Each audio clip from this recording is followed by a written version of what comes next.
नमस्कार, मैं राहुल कठेरिया। साथियों, 2014 के चुनाव में बड़े ज़ोर शोर से एक बात चलाई गई थी कि मोदी जी की सरकार आने पर, भाजपा की सरकार आने पर हमारा देश विश्व गुरु बनेगा। मोदी जी 18 घंटे काम करते हैं और हमारा देश विश्व गुरु बनाएंगे। हमारे देश को, भारत को बन गया विश्व गुरु। जीते जी नोटबंदी कर दी और लाइन में लगा दिया।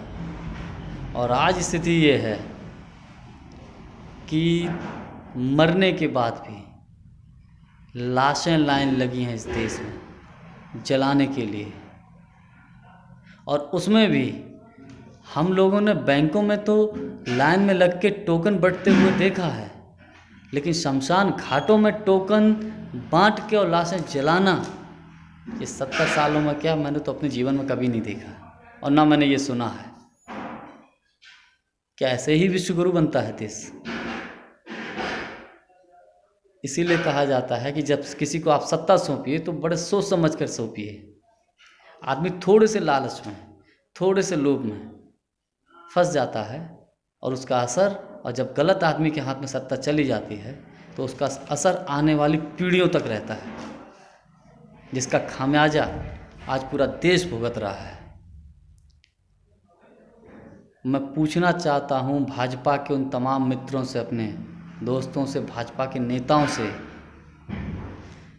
कोरोना काल में 2020 में जब कोरोना हुआ था, कोरोना की शुरुआत हुई थी, तो उसके ज़िम्मेदार सिर्फ मोदी जी थे।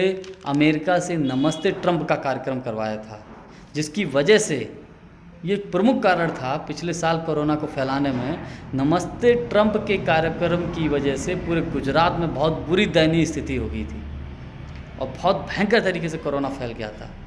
और इस बार हमारे प्रधानमंत्री जी ने अपने फ़ायदे के लिए बंगाल, आसाम और देश के कई राज्यों में चुनाव करवाए। अपनी सरकारों को बनवाने के लिए देश की जनता को काल के मुंह में धकेल दिया हमारे प्रधानमंत्री जी ने और भाजपा के नेताओं ने। किसी में इतनी हिम्मत नहीं हुई ताकि इसका विरोध कर सकें। हम कहाँ जा रहे हैं? ये लोकतंत्र है या तानाशाही?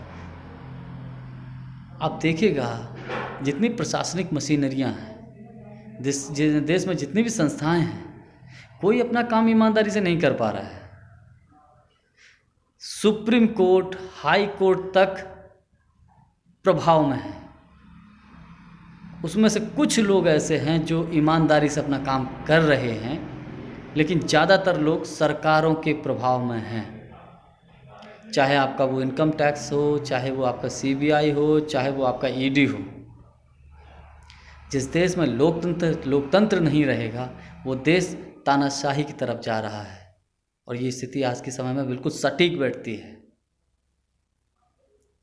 जिस देश के प्रधानमंत्री लाखों लोगों की रैलियां कर रहे हों और देश की जनता को इंजेक्शन नहीं है, देश की जनता के लिए बेड नहीं है, देश की जनता के लिए हॉस्पिटल्स नहीं हैं, तो उस देश का क्या भला होगा, समझ में नहीं आता है।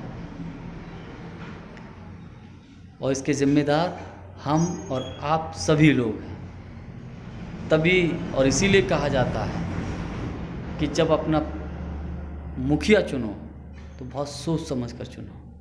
अपने थोड़े से फ़ायदे के लिए आपने अपने भविष्य, अपने बच्चों का भविष्य ऐसे लोगों के हाथ में सौंप दिया है जहां सीधा कोई संभावना ही नहीं है, कोई चांस ही नहीं है कि आपका बच्चों का उज्जवल भविष्य हो सकता है,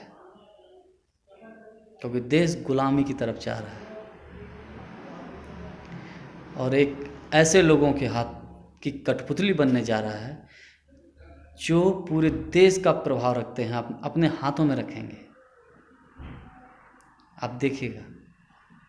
तो मेरा सिर्फ आप सभी से एक ही निवेदन है, विनती है, देश के तमाम लोगों से, आप सभी से जो मेरी बात सुन रहे हैं,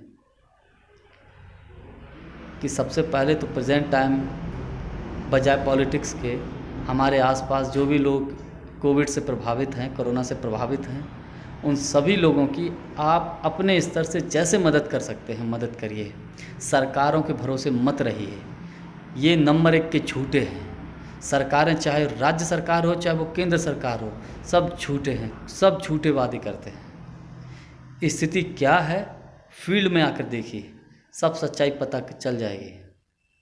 इसलिए मैं आप सभी से एक अपील करता हूँ, आपके गांव में, आपके पड़ोस में, आपके शहर में, जहाँ भी आपको जो भी प्रभावित लगता है और जैसे आप मदद कर सकते हो, किसी भी प्रकार से जैसे आप मदद दे सकते हो उसकी मदद करिए। आज मानवता बचानी है, मानवता और इंसानियत खतरे में है लोगों ने।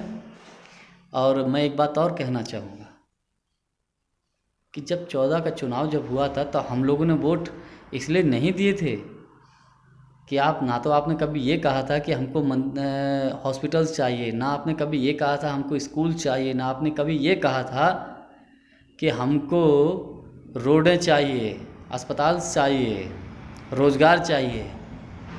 आपसे कहा गया था कि मंदिर वहीं बनाएंगे, आधी रोटी खाएंगे लेकिन मंदिर वहीं बनाएंगे। हिंदू और मुसलमानों के नाम पर आपको लड़ाने के लिए वोट मांगा गया था। तो जिस व्यक्ति ने वोट केवल लड़ाई के नाम पर ली हो, तो क्या वो व्यक्ति आपके हित के लिए कभी काम करेगा? आप खुद समझ सकते हैं।